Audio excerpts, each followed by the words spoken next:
السلام عليكم. اليوم جيتكم مرقة اللحم الحمرة، تشريبة اللحم الحمرة. اليوم راح نسويها وياكم مثل ما عودتكم تشريبة اللحم صفرة، اليوم حمرة بالطماطة. هاي بعد ما قصصت اللحم أحمسه، أسلقه بشوي ماي ونوب أحمسه بالزيت، خلي عليه البصل والبتيتة وحمسة حمسة زينة. بعد 10 دقايق أخلي له الكاري والكركم ورق الغار، خليه يتحمس زين. بعد ما يتحمس زين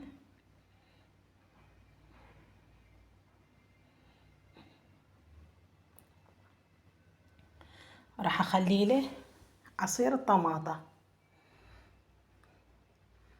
خلي له عصير الطماطة واخليه ينحمس بيه مدة ربع ساعة. خلي له خاشوقة ملح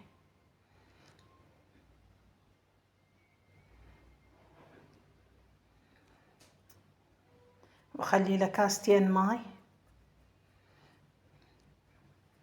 وخليها تفور على النار.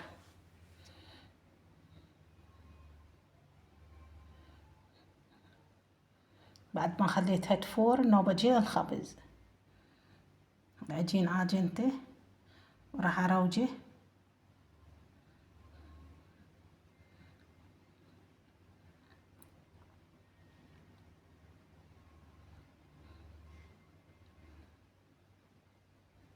هذا طحين الحصة شوي اسمر بس هو خوش خبز.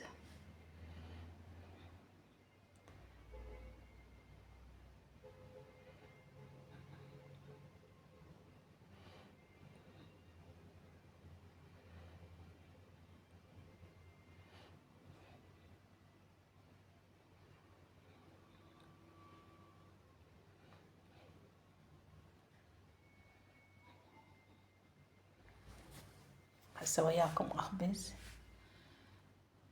خبز حار.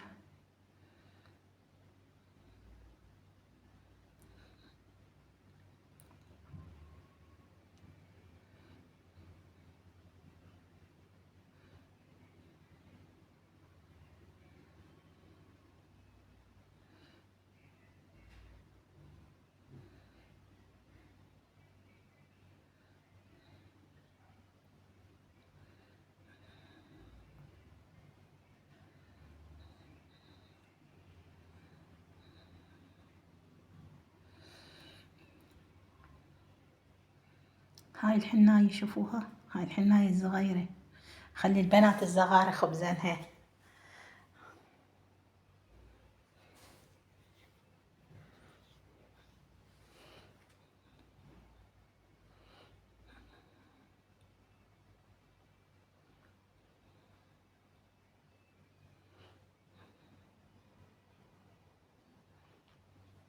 هسه خلصت الخبز وهاي الحناية طلعت، حناية الصغيرة.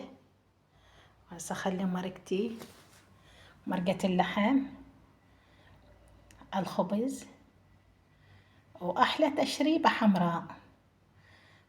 تفعلوا ويا قناتي وما تخسرون شي لما تدوسوا اللايك والاشتراك. كل واحد يشاهد قناتي لازم يدوس اللايك والاشتراك، كبروا قناتي ما تخسرون شي. وهذا غدانا البسيط على قد الحال ونعمة الله.